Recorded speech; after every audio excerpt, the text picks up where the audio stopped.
Hello everyone. Before the സൺസെറ്റിൻ്റെ മണാലി കാഴ്ചകൾ 3-ാം എപ്പിസോഡിലേക്ക് ഏവർക്കും സ്വാഗതം.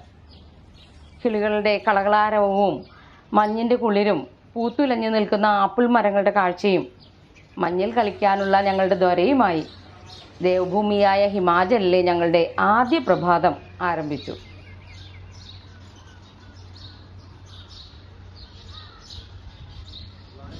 സൊളാങ്ങും സിസുവാലിയുമാണ് ഇന്നത്തെ ഡെസ്റ്റിനേഷൻസ്. അഡ്വഞ്ചർ ആക്ടിവിറ്റീസും മഞ്ഞു മൂടിയ താഴ്വരയുമാണ് അവിടെ. ആസ്വദിക്കാൻ മനസ്സുള്ളവർക്ക് ഹിമാചലിൽ എവിടെയും ആസ്വാദനങ്ങൾ മാത്രം. പ്രകൃതി ഭംഗിയും ആസ്വദിച്ചുകൊണ്ടുള്ള യാത്രയാണ്.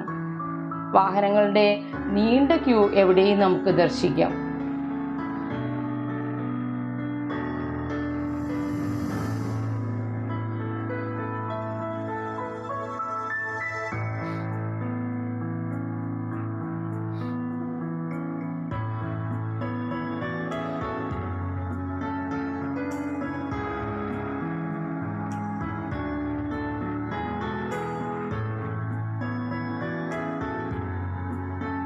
ബിയാസ് നദിയുടെ അരികിലൂടെയാണ്.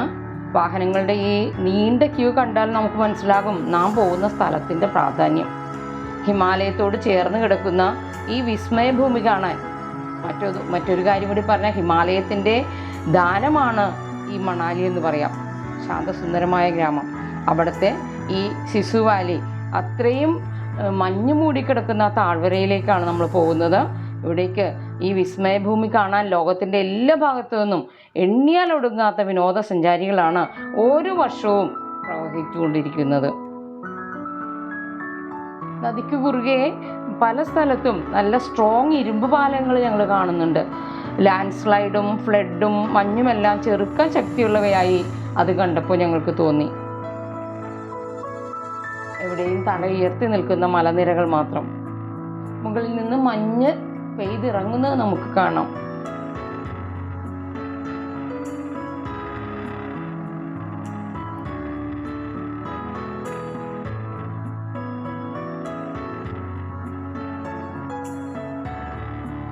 ഇവിടെ അഡ്വഞ്ചർ ആക്ടിവിറ്റീസിൻ്റെ ഒരു സ്പോട്ടാണെന്ന് തോന്നുന്നു.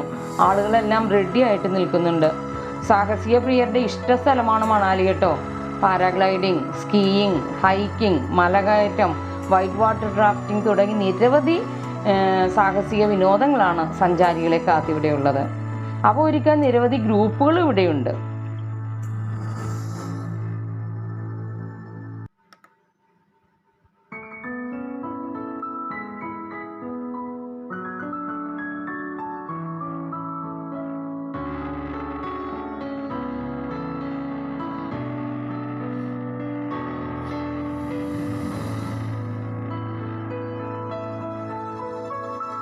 രണ്ട് സൈഡിലും മഞ്ഞ് മൂടിക്കിടക്കുകയാണ്.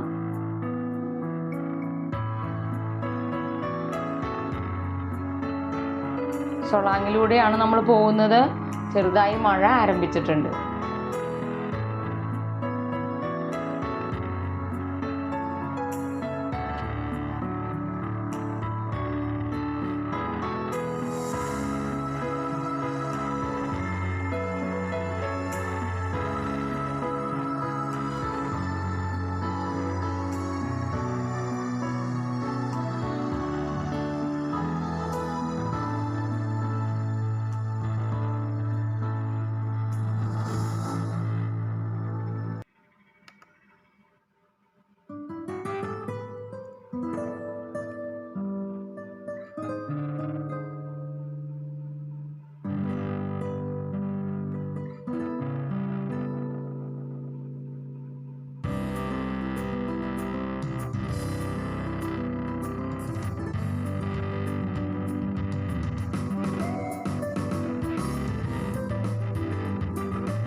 മഴയോടൊപ്പം സ്നോഫോളും ആരംഭിച്ചിട്ടുണ്ട്.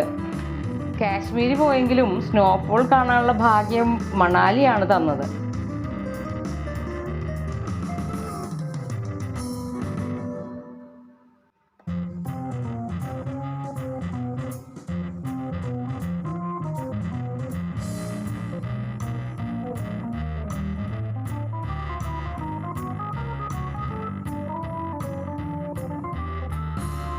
മഞ്ഞുവീഴ്ച കണ്ടതും ഞങ്ങളെല്ലാവരും കുഞ്ഞുങ്ങളെ പോലെയായി.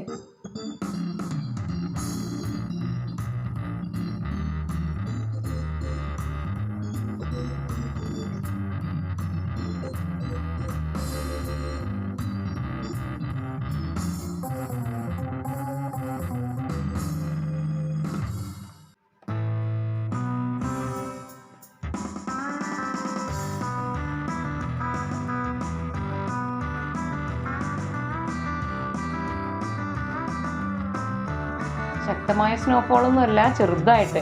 പക്ഷേ മഞ്ഞ് വീഴുന്നത് കാണാൻ നല്ല ഭംഗിയാണ്.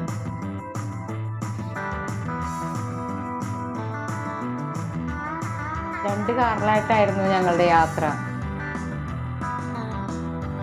വഴിയരികിൽ കൂടിക്കിടക്കുന്ന മഞ്ഞ്.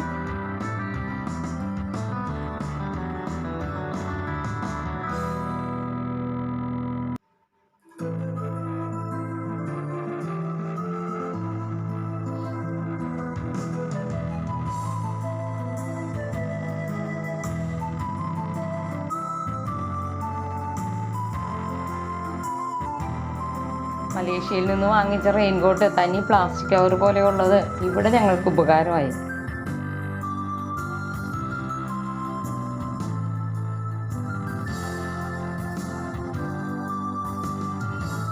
ഈ സൊളാങ്ങിൽ നിന്ന് സിസുവാലിയിലേക്ക് ഞങ്ങൾ അടൽ ടണലിലൂടെയാണ് പോയത്.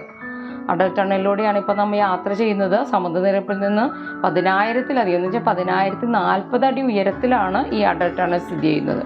അതായത് ഏറ്റവും ഉയരത്തിലുള്ള, ലോകത്തിലെ ഏറ്റവും നീളം കൂടിയ ടണലാണ് ഈ അടൽ ടണൽ.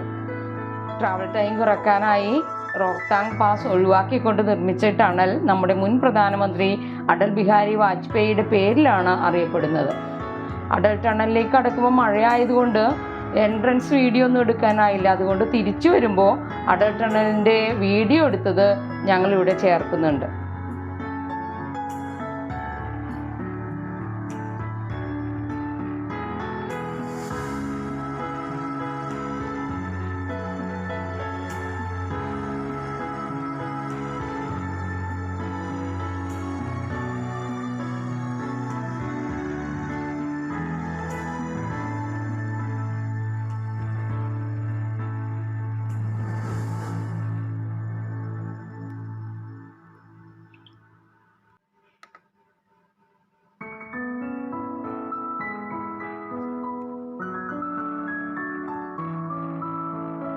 ഇരുപുറവും സ്നോയുടെ വാളാണ്, മതില്,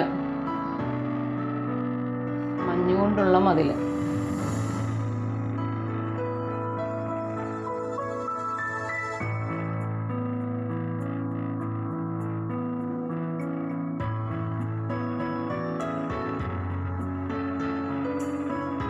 തിരിച്ചുള്ള വരവാണ് കേട്ടോ. അവിടുത്തെ കളികളെല്ലാം വേറെ അടുത്ത എപ്പിസോഡിലിടാം. ഇവിടെ ഞാൻ അടൽ ടണലിൻ്റെ തലഭാഗം നമുക്ക് അവിടെ എൻട്രൻസ് നമുക്ക് ദൂരെ കാണാം, ഗ്രീൻ കളറിൽ. അടൽ ടണലിന് 9.02 കിലോമീറ്ററാണ് നീളം. 2-വേ ടണലാണ്, വീതി 10 മീറ്റർ. ടണലിൽ പല സ്ഥലത്തും പല സ്പീഡാണ്. 40 മുതൽ 80 കിലോമീറ്റർ വരെ വേഗതയിൽ ഓടിക്കാം. മണാലിയിൽ നിന്ന് കീലോങ്ങിലേക്ക് പോകേണ്ട ദൂരം ഈ അടൽ ടണൽ വന്നതോടുകൂടി 116 കിലോമീറ്റർ എന്നത് 72 കിലോമീറ്ററായി കുറഞ്ഞു. ഏകദേശം 5-6 മണിക്കൂർ യാത്ര സമയത്തിന് കുറവ്. ഒത്തിരി പ്രതിസന്ധികൾ തരണം ചെയ്ത് 10 വർഷം കൊണ്ടാണ് ഈ അടൽ ടണൽ നിർമ്മിച്ചത്. ഇതിൻ്റെ പിന്നിലും കണ്ണൂർ സ്വദേശിയായ നമ്മളുടെ ഒരു മലയാളി ഉണ്ടെന്നറിഞ്ഞപ്പോൾ ശരിക്കും കുതിരാൻ തുരങ്കത്തിനായി നമ്മളുടെ ആ കാത്തിരിപ്പോർത്ത് എനിക്ക് അതിശയവും ലജ്ജയും തോന്നി.